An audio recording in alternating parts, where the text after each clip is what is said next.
The recent release of Black Widow has been a refreshing reintroduction not only just to the MCU, but into movie theaters and the movie world as a whole after a rather stressful year. After the success of WandaVision, The Falcon and the Winter Soldier, and Loki, the MCU finally returned to releasing feature-length projects starring one of our favorite Avengers, who after numerous delays and hurdles to overcome, finally has her own solo outing in the MCU. While Black Widow has received generally positive reviews from enthusiastic MCU fans who were eager to see Natasha back in action once again, it wasn't without its flaws. Though these flaws may be few and far from in between, one common point of contention seems to be generally agreed upon as one of the more sour aspects of the film. Despite the exciting action set pieces, quippy banter, welcome new cast members, and heartfelt emotional scenes, the general consensus seems to be that the movie's main villain, the Taskmaster, did not live up to expectations. Before we continue, spoilers for Black Widow lie ahead. After only being out for a few days, fans seem quick to determine that the Taskmaster is one of the weakest MCU villains in recent memory, which is a shame, seeing as how drastically the MCU's villain writing has improved since its inception. Following behind the likes of Thanos, Killmonger, and Mysterio, the Taskmaster has large shoes to fill when it comes to being a compelling antagonist for one of the original 6 Avengers. But was the villain truly a disappointment?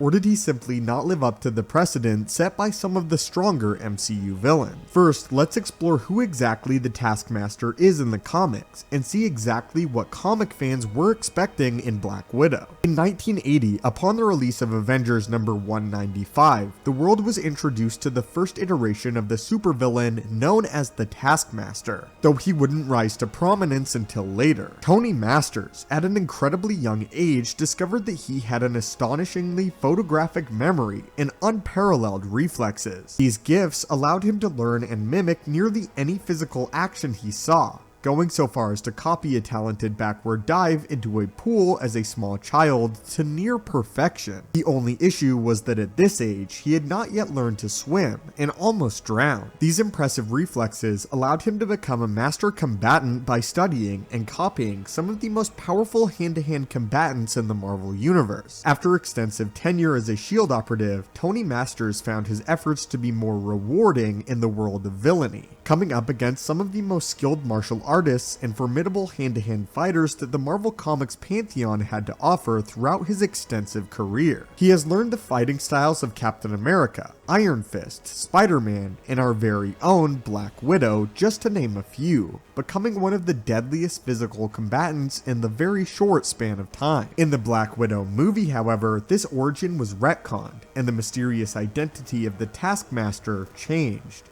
Final warning for Black Widow spoilers ahead. In the film, we finally learn the story behind what happened to Dreykov's daughter, which was first hinted at in the first Avengers film.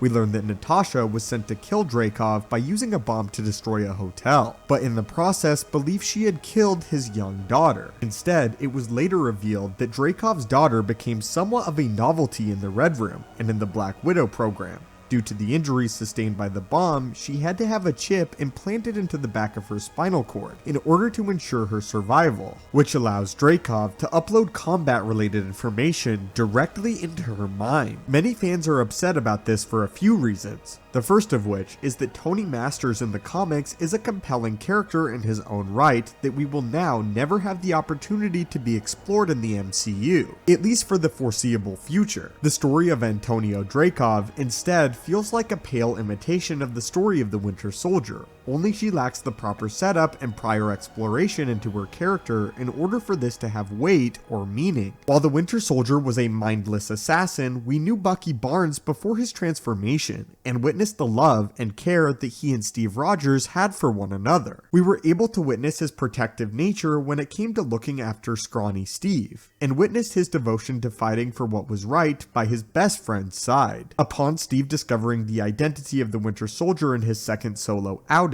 he hunts tirelessly for a way to bring back his friend, culminating in a multi-film arc for Bucky Barnes. Antonio Dreykov, the Taskmaster, never had this characterization or exploration, nor did she have any personal connection to any of the main characters of the film aside from Dreykov himself. we know next to nothing about Antonia's character, motivations, personality, or goals before the incident. The recycling of a beloved Marvel story wastes the name Taskmaster, who could have been a compelling villain of his own, while Antonia's story could have remained the same, just under a new name, perhaps one even exclusive to just the MCU. The unthinking, unfeeling android-esque nature of the Taskmaster left Antonia without any character development, leaving her identity to instead be a surprise twist at the end of the movie. Leaving the true identity of the Taskmaster a secret until the moment of the big reveal makes it necessary to suffocate any sense of characterization beforehand, because otherwise Marvel would run the risk of someone figuring out this twist in advance, as avid theorists can sometimes do. Instead of a three-dimensional character in either Antonio Dreykov or Tony Masters, we are instead left with a one-dimensional machine that ruins Antonia's character by hiding her identity until far too late, and ruins the characterization of the Taskmaster by taking Tony Masters out of the equation entirely. The tragedy of Antonio's character could have been told with her simply being one of the Black Widows, or the story of Tony Masters could have been compelling by allowing the Taskmaster to be free of secrecy for nothing more than a simple twist ending. Trying to do both at once is what ultimately killed the Taskmaster as a compelling character.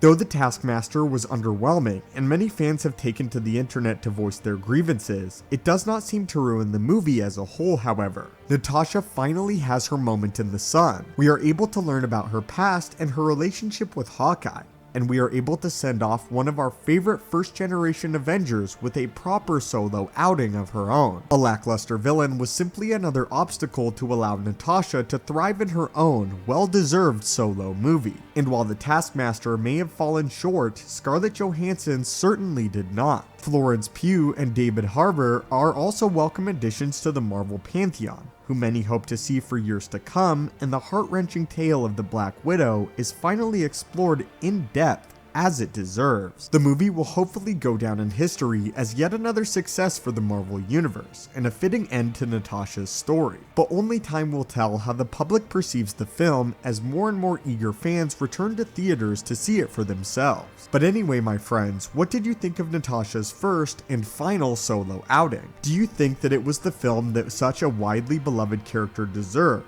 Or would you have liked to see something a little bit different? And of course, what are your thoughts on the Taskmaster and the MCU's interpretation of the character? As always, thank you so much for watching. Hit that subscribe button to assemble and join our team, and have a great day.